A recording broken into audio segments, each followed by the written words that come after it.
Here we are on the front of our Jayco Redhawk. We're going to be doing a technical walkthrough or tutorial like you would get with technician on the first day of delivery, giving you a refresher on all the items on here. If you want a deeper dive on these items, or if your items vary from what's in this unit, you can find that in the HAPS Helpful Hacks playlist of the Great American RV YouTube channel. Please make sure you like, subscribe, share with all your friends, support the channel. We're going to start in the front here. We'll go ahead and have that hood pop. Here we can see we have our chassis battery right there, transmission oil, air filter, coolant fluid, all that stuff as you would normally see on any other vehicle on your unit. Here we are on the driver's side of our unit. We have our side camera on each side when we initiate our blinkers. Those will come on. We're also going to have our generator right here. We can access it from this compartment here to do maintenance. It is considered customer maintenance to go ahead and get the oil change, air filter, all that stuff. Any regular maintenance stuff taken care of on here you can find in your owner's manual. Now on the front you're going to have your gas primer. You would hold that down. You'll hear the fuel pump kick on, and that would go ahead and prime your system. From there we can go ahead and push this button to start our unit. Here we'll have our 30 amp breaker. In the event that we are running off our generator and we lose 110 power in our unit, we've checked our breakers inside and want to come out and check this system to see if it's tripped. If it's tripped, we hit this reset button right here and that will reset that breaker. I suggest we turn off our air conditioner system. That way this system doesn't overload as soon as it kicks on, and let our generator fire up, then go kick those appliances back on. Down here we have that hour meter so we can keep track of our hours for maintenance. Now if you started out here, that's fine. Just make sure that we put this cover back on. That way the airflow goes properly on this unit. If not, that engine will overheat. Now over to the right of that we have our low point drain. That is one of a couple that we're going to have on here. That's going to have to do with our winterization. We'll talk a little more about that in a little while. We have our first empty compartment right there. Up above our axle, we have another storage compartment. To the right of that, this is going to be for our bed lift system. Now this is just to be able to gain access to the motor and everything behind it for that lift system. You don't want to store anything in here. It's just to be able to gain access if you were to ever have to do any maintenance on it. Below that one, we have our compartment for our power cord right here, plugged into the wall, 30 amp service. That's hardwired in there. We have this little this access hole right here. We can drop that wire through. That way we can close and lock our compartment if we wish. 110 plug, cable outlet for part cable. If we have that part cable, we'll run the coax in, tie it into here. That'll lead to the inside of the unit. Our next compartment will have two more low point drains down here at the bottom, once again for winterization, and we have our water fixture panel right here. That's going to designate where that water goes depending on how we're using it. So let's take a look at that, as well as our black and gray tank over here and how that dump station works. All right, so we have our valve assembly right here. These two valves incorporate with these two valves right here. Now our city fixtures, that is meaning that we are hooked up to that outside city water connection we talked about with a hose from the campsite. We turn that water hose on, we turn the city fixtures, and that's going to run water to all of our faucets and everything on the interior. Our city fill tank, same thing. We have the water hooked up to the city water connection. We're at our house. We want to fill that fresh tank. In order to do that, we're going to go to the 1 and 6 positions up top, and then we turn that water on, and that will begin to fill our tank. We can monitor how much water we have in that tank whenever we get to the inside. Now keep in mind, this does add more weight to your unit. If you don't need it, dump it. We don't want that water to become stagnant. It's also adding, like I said, more weight to our unit. So try to be conservative how much you put in there if you want to. It will make a difference, and we'll show you where that drain for that is here shortly. Our country fill sanitized tank, that is if we want to sanitize our fresh tank, we would go ahead and hook a water hose up to that city water connection, turn to the 1 and 4 position, kick on our water pump, and we put that other end of the water hose in a mixture of bleach and water. We can fill that tank and sanitize that system. Normal flow is going to be, if we want to use the water pump, which would be water from our fill tank that we did, we would go to 3 and 5, kick on the water pump, and that would pull from our fresh tank out to our fixtures to be able to have water if we don't have a city water connection. Last one is sanitize and winterize our lines. We showed you that low point drain outside. We would drain all the water out of our low point system. Same thing, hook a water hose up to our city water connection, run it to a bottle of RV antifreeze, turn it to the positions 2 and 4, kick our water pump on, and that will pull that RV antifreeze into our lines. Now we do have more information for winterization in our owner's manual, as well as a few videos on our HAPS Helpful Hacks. Here in the rear we have that dump station down low. We have our hookup where we would hook our water hose up if we have that dump station there at the campsite. Hook that 4-inch line up, or if we have to hang on until we hit a dump station, maybe our site doesn't have that, we'd leave these valves closed, then hook it up there. Now we have our gray tank and our black tank. Our gray tank is going to hold our shower and sink water. So if we have that spot there at the campsite, we can leave that valve open all the time, let that water drain out into that sewage. And of course, if we have to wait till we get to a dump station, we leave that valve closed. But that water can just drain out. Our black tank, however, that is our sewage from our toilet. We want to leave that closed. Reason being is we always want water in that system. Otherwise, the solids we put down our toilet are going to dry up and they'll get stuck in our tank. So we want to make sure that valve's closed till we're ready to dump. When we are ready to dump, we pull that handle, let everything dump out. While we're doing that, we hook up to that black tank flush connection, turn that water on, and then it will send water to a jet on the other side of that tank. Start spraying that water on the other side, help pushing any debris or anything that's left in that tank down this way. Once we're satisfied with our flush, we turn off our black tank flush. We come over here, we close this valve, we go to our toilet, put several gallons of fresh, clean water in there, and of course add our chemicals. Now you'll likely still have a little bit of debris in there, and while you're traveling down the road, that water will help knock all that stuff down. You can flush it again if you wish, or leave it in, add some more chemicals. Those chemicals are going to help decay whatever might be left in there. We do have another video, a pro tip on black tank flush in our HAPS Helpful Hacks section. Go watch it if you want. All right, from there we have our unleaded fuel, and then we also have our outdoor shower with hot and cold on it. Our black tank flush, which we had talked about in regards to flushing out our black tank when we dump our system, and then our city water connection, which we talked about with our water valve system. At city water connection, of course, we're going to use that to fill our tank, as well as if we just have city water, and it's all dependent on how we do our valves. Here on the rear of our unit, of course, we have our backup camera, just like our side cameras. We can use it while we're traveling down the road, or obviously when we're backing up, see behind us. At the end of our bumper on each side, we have those plastic caps. You can pop that off, store your sewer hose in there if you wish. Below that, we have our 7-way plug and our receiver hitch to a trailer or a car behind us while we're traveling.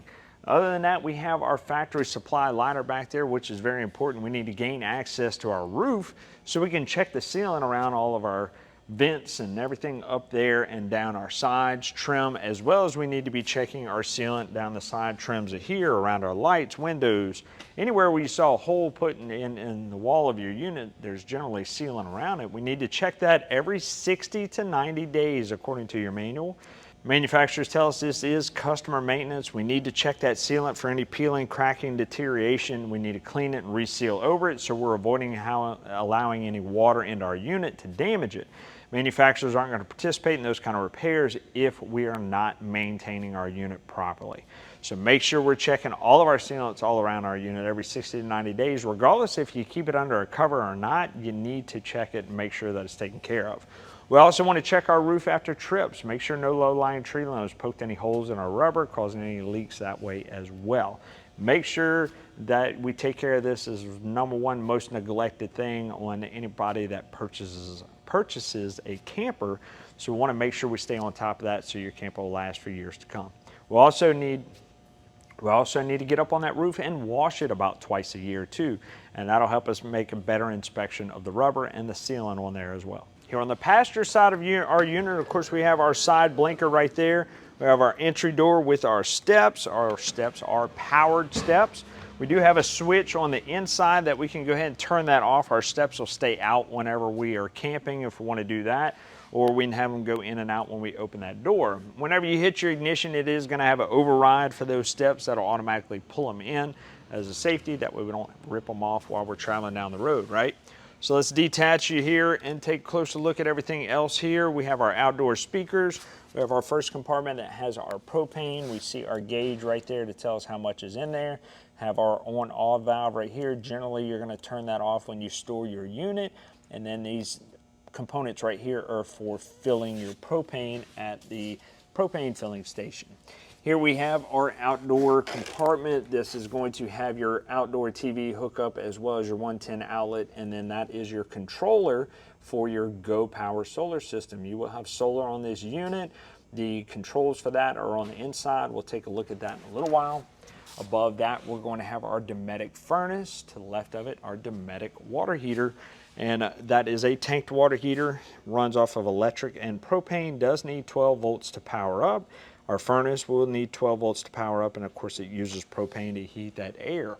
Above that, all of that is our outside vent that will connect to our stovetop vent. That way if you're using your stove, cooking, so on and so forth, we can ventilate out. But there are two tabs on there we need to open up. In order for that air to ventilate out, it's suggested you go ahead and latch them back when you store your unit so no insects can build any nest in there. Moving further down the line, we have our outdoor kitchen right here. This is a griddle right here. We can go ahead and open it up. We do have our propane line. It is a male connection, and we have our quick connect right here. We would have to have it turned off like this in order to hook that quick connect up. Then once we've had it hooked up, we're going to turn that valve so the flow will actually come out. Of course, we'll have to turn it off to disconnect that line. We make sure we store it back up under there. Whenever we are ready to store that griddle back in, slide it back in. We have our outdoor fridge. Our outdoor fridge is 110 operated, so anytime we plug in our unit, this is going to kick on. You're generally going to have some frost and stuff that develops on the back of there. The important thing to remember is when we turn off our system, this is going to defrost. It's going to allow water to come down here. There is no drain hole anywhere. So we need to make sure we get all that water out of here, wipe it down, get it cleaned out, let it air out so we don't have mold and mildew, and so we don't have any water drip out and damage any of our components around it. It is considered customer maintenance to maintain that properly. Last compartment is a little bit of storage back there. The last thing we're going to talk about is our awning. We can see we have our awning. Our awning is mainly a sunshade. We leave it out for a little bit of rain. What we don't want to happen is for that rain or water, dew, whatever, AC condensation to compile in the middle of that awning and cause a belly. Maybe it would collapse. What we do is we grab this arm right here, we pull it down, and now our awning is tilted towards the rear. We can tilt it towards the front if we want. We just do the other arm instead of this one, but you only want to do one. That way that water can run off and drain off of this system. When we're ready to roll our awning in, just lift it up and it's good to go. If you're leaving your campsite for an extended period of time, roll that awning in. You see a bad storm coming in, got a windstorm, anything like that, roll it in. It would be an insurance claim if we're not using it properly. We leave it out in that kind of weather. So make sure we're taking care of our awning properly. As we enter our unit, we're going to notice a latch on those steps. Open that up and we can see we have our battery system. This is going to be our batteries. They are wet batteries. Now these are wet batteries. We do need to pull the caps off, maintain them, make sure the water level is at the proper height. Also going to have our battery disconnect in here, function by the switch that will go over here shortly. And these ones with the red caps right here, these are thermal resettable 12 volt fuses. They will reset on their own after they cool off. If they are overamped, they'll heat up and disconnect that 12 volt circuit. Just got to give it a little bit of time, it'll click and that system will go back to working. As you walk into our door to the left, we're going to have our interior light switch right there, 110 outlet.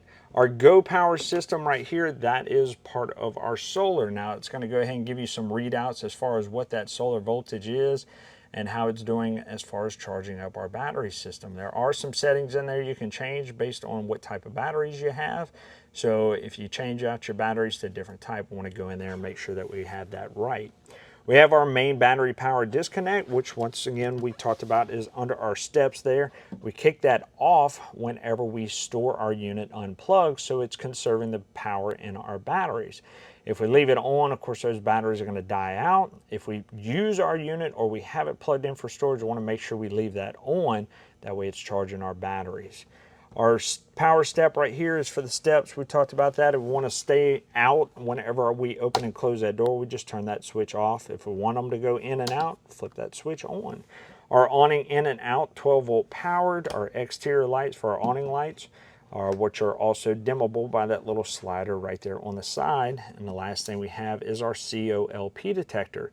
It's going to alarm you of any cautious gas for CO and LP in our unit and let you know you need to vacate that unit. Little green light lets you know it is powered up. It is hardwired into our battery system, and we do have an audible alarm on there we need to test before we go out camping to make sure that it is working properly.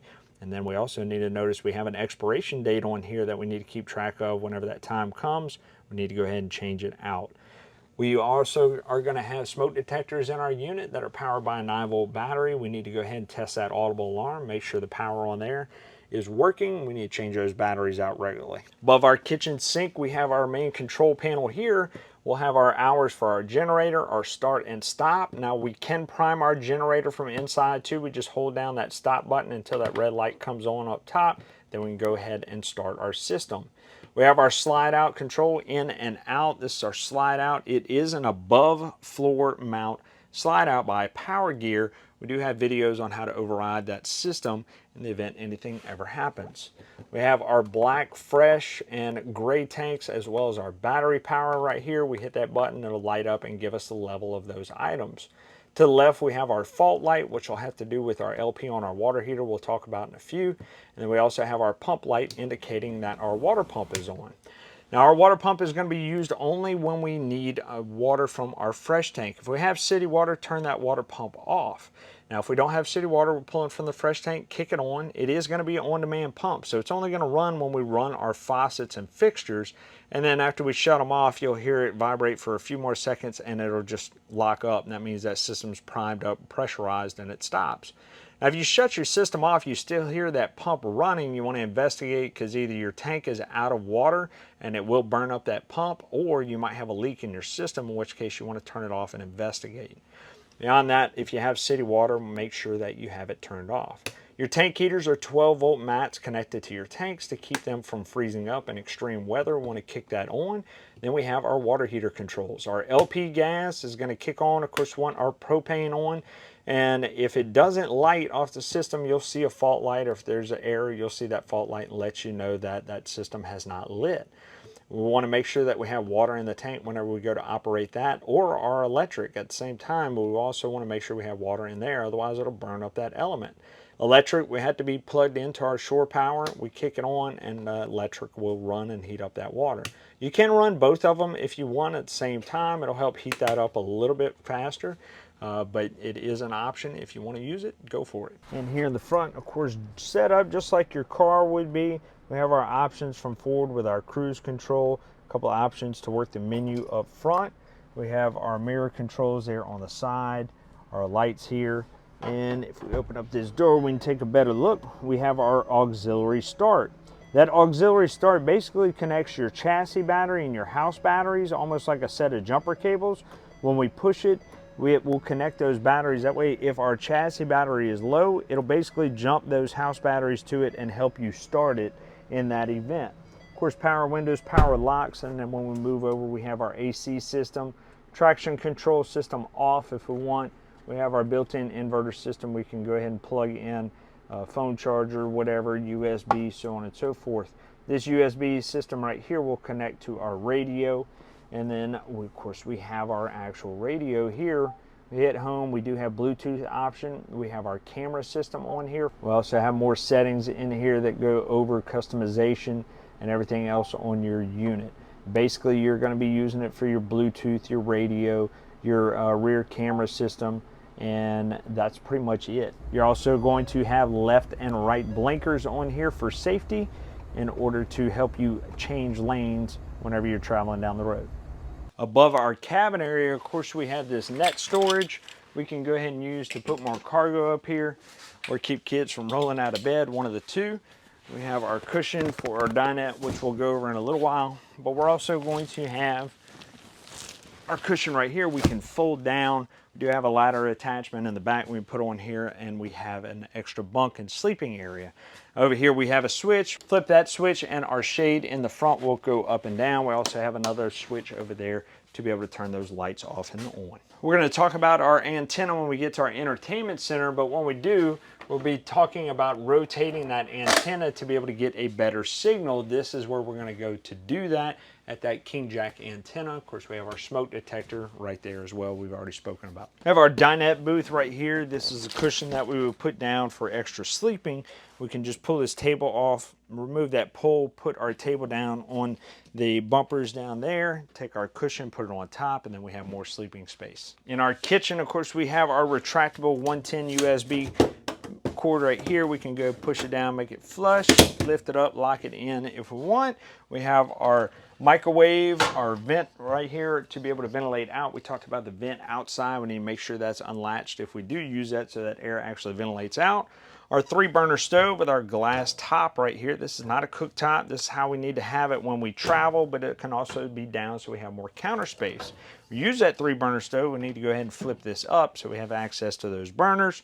Really easy to operate. This one's a Furrion. We turn to that flame icon right there, and then we go ahead and just manually crank it until our system lights. Of course, our propane will need to be on. Little red indicator on there lets you know that gas system is on. Kids like to play with things. It's a good indicator and lets you know that, hey, somebody messed with it, it is on. You can turn those blue lights off and on. Your lights will still turn red regardless.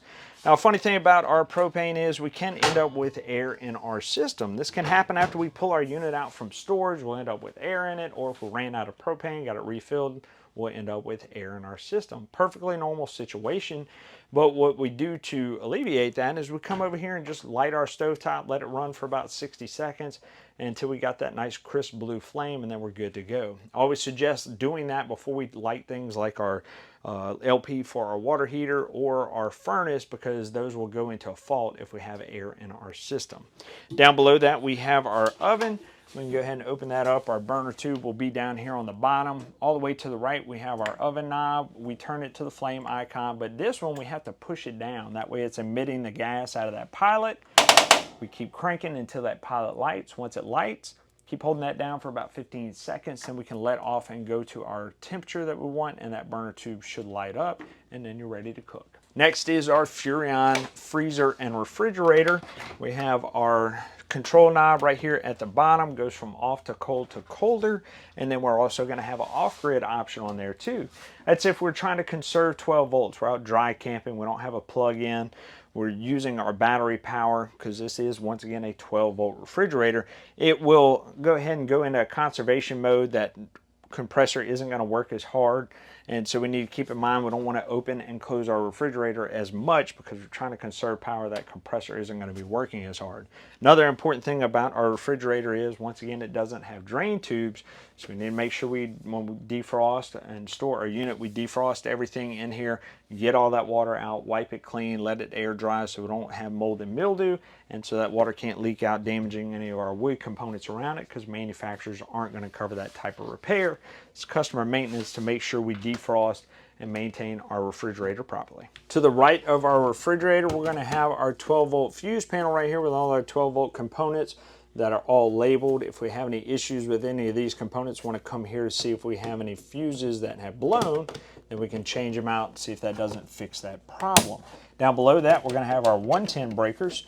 Our 110 breakers are going to have labels right here on the door as well. Then we're going to notice all the way here at the bottom, this breaker has a white button on it. That white button is a test button. That's for all of our GFCI outlets that we'll have outside or near wet locations. And if we plug in too many appliances, too much amperage, it'll generally trip that, or if those outlets get wet, it will trip that. So that's where we want to go to reset that system. If it trips right off the back, we want to go unplug some of those appliances or make sure that the outlets aren't wet. Then try to reset it again, maybe plug those appliances in one at a time, because we might have used too many on that circuit. Here we're going to have our entertainment center. We have that leash down at the bottom. If we pull it, disconnects it from the bracket, and we can move that TV out to where we can adjust our screen where we want it to go. But we also want to look back here and see that we have an antenna boost and satellite inputs, all that stuff. So our satellite stuff is going to be pre-wired from our roof. If we add a satellite, then we can go ahead and run these to our receiver and then to our TV. Down below that, we have our antenna booster. Our antenna booster is used when we are scanning for antenna channels on our TV. We want to make sure that antenna booster is on. If we hit that button right there on the left, we see that little green light light up. That means our antenna boost is on. We want to use that to help pick up more local channels. Now, if we're using part cable, we want to make sure that's off so it doesn't scramble the channels to our TV from the campground. To the right, we have another button that is for Wi-Fi power. If we were to upgrade to the Wi-Fi router system, we can do that and have Wi-Fi with us based on the subscription wherever we go. And then of course we have our 110 outlet for our TV as well. Down below that, we do have our 110 fireplace. We'll go over a little bit of operation on that. Here we have our fireplace. We have a sensor right up here in the top right.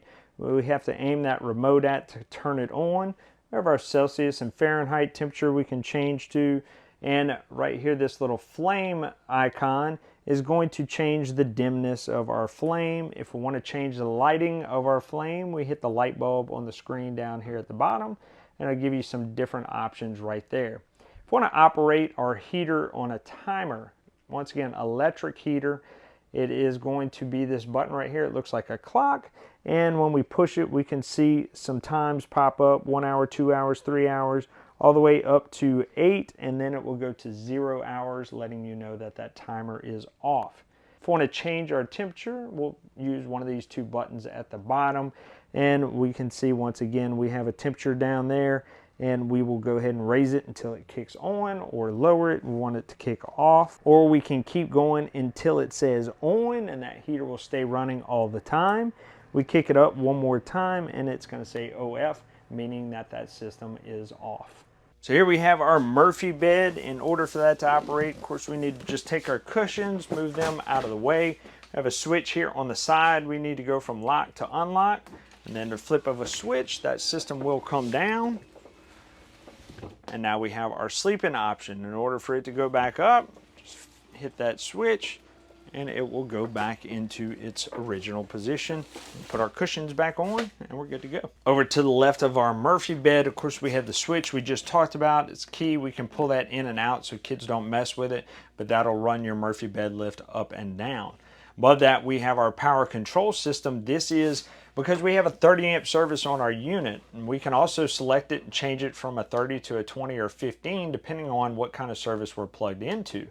This is important because since we only have a 30 amp service and we have 2 ACs, microwave, electric water heater, all that stuff, it's going to pull more amperage than what is allowed for this system. So what this does is it automatically pulls power from one of the units or components that you are using at that moment to give it to something else. So if we have both our ACs running, our water heater, and then we want to run our microwave, this will automatically shut down one of the ACs so we can be sure that we have enough amperage to be able to put to that system without tripping any breakers. Not much to go over. You want to make sure that you're selected on the proper amperage unit so your system doesn't trip. You can do that on the main screen hitting select.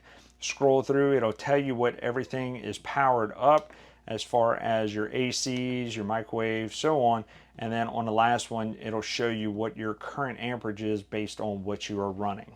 So if it creeps up over that 30 amps, then there is potential for some of those items to be shed as far as power. Down below that, we have our thermostat for zone 1 and zone 2. So if we hit zone 1, hit that screen, it'll tell us what our current room temperature is. And then our set temperature right there, we can change that with our arrows right there to the right. Now we have cool, we kick that on. Our fan will come on. We can choose fan auto, which means that will turn off and on the fan when our compressor turns off and on. Or we can have that fan running all the time on fan high or low. Or if we want that system off, we just hit off. Now our zone 1 is going to have the gas heat option. We click that button right there. There is no control for our heat, so that's why we have a display right there for that fan speed. We can adjust our set point right there. Our furnace will kick on. Once again, gas operated, so we want that propane on. And then we can go ahead and just go off. If we go to zone 2, that one is only going to have cool. So we're only going to have the cool option on there. We hit cool, fan auto, fan high, fan low. We can also change our temperature in there as well. Now the reason we only have cool on the rear is because we're only going to have one heater on here, and that's in zone 1. That'll control the heat for the entire unit. If we go into settings, we can see a couple things in here. We can change our our temperature unit from Fahrenheit to Celsius. We also have some screen options in there as far as how we want our backlight, if we want it brighter or lower, how long it would take for that to time out and go dim. We have our contrast change right there as well. We can go back to settings. We have our zone set up. We're good on all that stuff. Nothing you really need to go into. If you have your max fan in here, it could control that too, but we don't have that on this unit. And then of course this is going to give you the version of software that this unit has. Down below that, we have light switch for our interior over our Murphy bed that can turn off and on those lights. We do have our AC assembly right here for our rooftop air. On the sides right here, these are our filters. We can clip these two tabs right here, pull them down, clean those filters, so we're not restricting air to our AC and it can work efficiently. The other two vents are our quick dump vents. We open them up, we have air that comes out right here. This can cool off this area right here very quickly versus just closing them up, and now our air circulates through our air ducts up top. Generally, after you have this area cooled down, you'll close those off so it will actually circulate throughout the entire unit. Moving into our bathroom, of course, we have our shower, hot and cold in here. That is just your standard faucet right there. That water is going to lead down to your gray tank. We're also going to have our toilet over here. Our toilet is going to work off of this pedal down there at the bottom. It'll open up that valve right there and send it down the drain to our black tank. Now, the only thing we're going to be putting in there is number 1 and number 2, right? Liquids and solids as far as sewage is concerned. Number 1, we can go ahead and hit that pedal, flush it down the drain. Number 2, we want to barely push that pedal down and water will start to come out of here and fill up that bowl. We want to fill it up about 1/2 to 3/4 of the way, and that helps us ensure that we have enough water to send those solids all the way down to the drain without any clogging issues. We also want to make sure we're using RV toilet paper only, and we also want to ensure that we're putting our chemicals in there to help degrade the sewage that's in that system. Besides that, don't put anything else in there, otherwise you may run into some clogging issues or valves getting stuck open because of what you may put in there. Above that, we have our vent for the shower. We want to go ahead and kick that on when we take a shower or we're using the bathroom, one of the two, but want to get heat and humidity out of here so we can reduce the risk for mold and mildew. That's controlled by our bath fan switch right here. Well, we hope you found that resourceful, but wait, there's more information on our Great American RV YouTube channel. This channel right here, find the playlist Hap's Helpful Hacks. We go over different products in this unit and we'll take a deeper dive with more diagnostics, more information, as well as helpful tips when you're out camping. Tell your buddies, tell your friends, like, share, subscribe, do all those awesome things on YouTube, TikTok, wherever you found us. And keep watching here at Great American RV SuperStores, where we bring the how-to you.